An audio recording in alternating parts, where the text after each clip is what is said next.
This is a video about the Portland Power Washer that's available at Harbor Freight.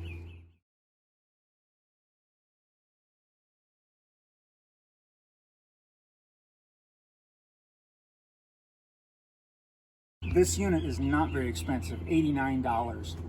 Sometimes they even have it on a coupon sale for $75. But it's not a tremendously powerful unit, 1750 PSI, but that's plenty for an RV or washing your vehicle or washing off your deck or whatever. You get up into 2300, 2500 PSI, then you could cause some damage with it. You could knock the paint off of something, or you could spray the decals off your RV, and you don't want to do that. So I find this 1750 is just right. It comes out of the box very easily. Basically, you put the handle on with 4 screws. The wand hose connects down there. Everything assembles in here really easily. I just wear gloves because it's hard plastic. It comes with a bottle to use with soap, to spray soap on stuff. I'll kind of disconnect this now and show you how it comes together. That comes off of there. This is the spray end, and you can get different kinds of spray ends to put on this, but I find this one works just fine. It's adjustable from a very sharp spray to a more diffused spray. This connects in the front right here. That just thread comes off. When you use the soap bottle goes on the same way. I always have to remember which way to turn it. It goes like that, and then that's the trigger. In the back, come around to the back, this is where the water hose connects back here. So you've got water coming in, you've got electrical power. This is the power cord on the end, and as you'll see, it's got a big block on it, and so I could not plug that in outside the trailer because the outside outlets have a flip-up cover, and this didn't fit under the cover. So I plugged it in here. Now I suppose you could plug it into an extension cord and that would be okay too, as long as you've got this in a GFI outlet and it doesn't get wet while you're working. You've got the connection for the spray hose on the front. There are places to put the accessories here, and that just comes off again just like that. It's really easy to put together and easy to use. There's just a couple of things that you need to remember while using this. After you attach the hose and you attach the sprayer and you're ready to go, and you plug it in and it's got power, then you turn the hose on and you're ready to spray. But when you stop spraying for whatever reason, to pause or whatever, you need to turn it back to off, as I just did, because you don't want it under power when you're not spraying. That can cause problems with the unit. There's your on-off switch right there. You never want to use it inside for any reason. It always has to be in a well-ventilated outdoor area. On the back is where your water hose will connect, and then this is where you can store the power cord when you're not using it. The power cord needs to have a grounded outlet, so typically these outlets on the outside of an RV where the little lid flips up, the end of the power cord is too big to fit in there, so you're going to have to probably plug it into maybe on the wall on the inside of your RV and run the cord outside. Okay, now I'm going to show you how to use this unit. First of all, I'm going to show you how to fill the soap container with soap. It's a small container, gets used up pretty fast, but I find that it's best to work in small areas first anyway. I bought Mean and Green. This is good stuff. Which you also got at Harbor Freight. Which I also got at Harbor Freight. I like Simple Green because you spray it on and you just let it sit for a little bit and soak, and a lot of the stuff you want to get off will come off much easier. So I've got that in the bottle. Now I'm going to put this on the end of the handle. And again, I'm not remembering which way it goes. Does it go toward me or away from me? Yes, it goes toward me. So there we are. Okay, so now I've got this on the handle. The water back here is connected, and I'm going to turn the water on because I've got a little flip switch here. I'm turning the water on. All right, so it's got water into the machine. here comes the power. Now I'm going to spray a little bit. The power will only operate when you spray.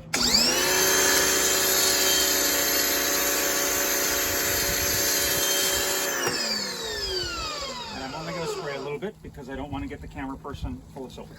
So, like I say, what I find works best on our RV is you just spray a little area like this and let it soak.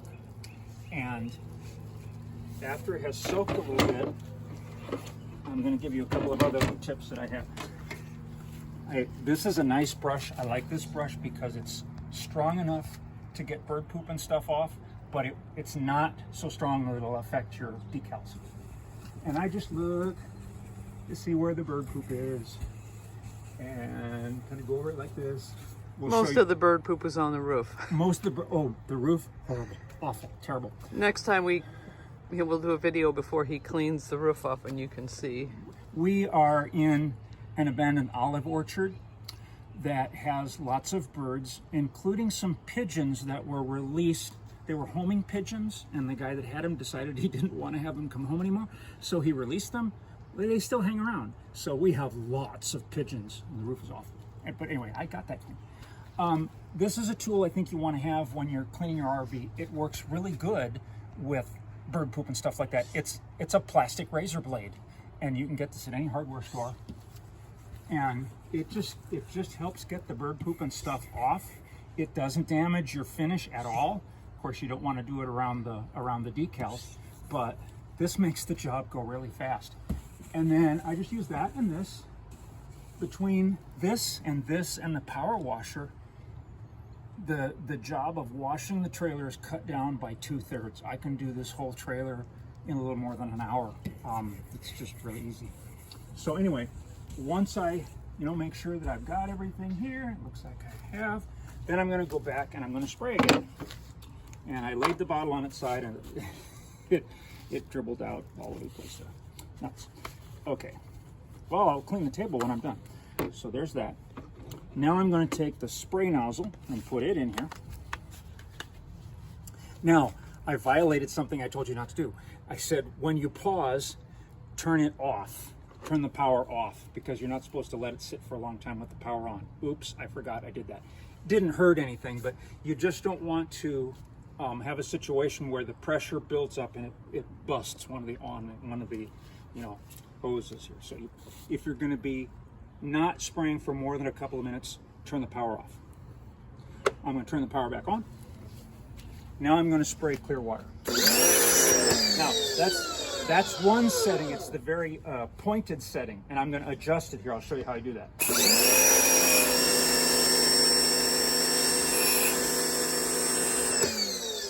So you've got a variety of different spray patterns to use. As soon as you let go of the trigger, the motor stops.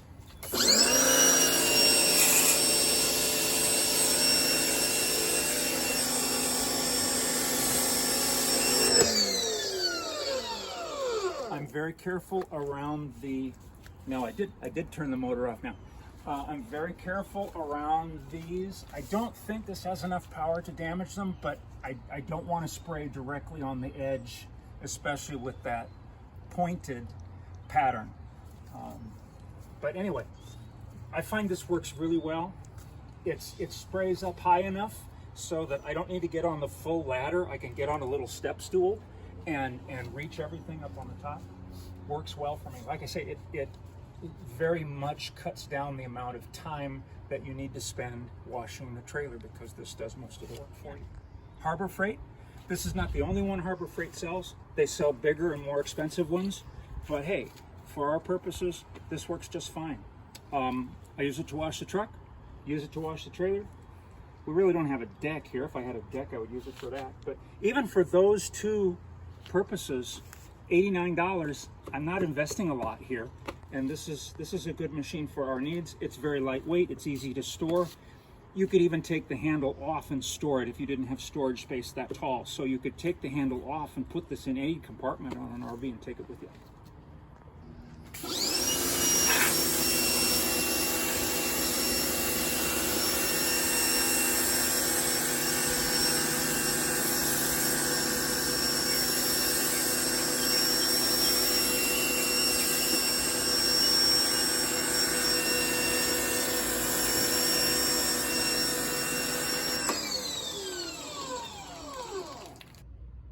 There's one other thing that I want to add about the sprayer that's really important, and that is never leave it under pressure if you're pausing and not spraying. So if the water's turned on and the sprayer has got power to it, but you stop spraying, turn the switch on the sprayer off so that the motor won't come on.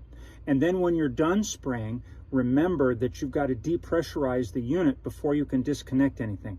I had a sprayer years ago and forgot that and started to take pliers to it, and then I went, oh yeah, it's got to depressurize it. So when you're done spraying, turn the sprayer unit off, turn the water off at the hose, and then with the trigger, go like this and get all the water pressure out of the system. If you don't do that, you won't be able to disconnect the hose. So just make sure you've got the power off, unplug the unit, turn the hose off, disconnect the hose, or do this to release the pressure in the system. Then you can disconnect the hose and put everything away.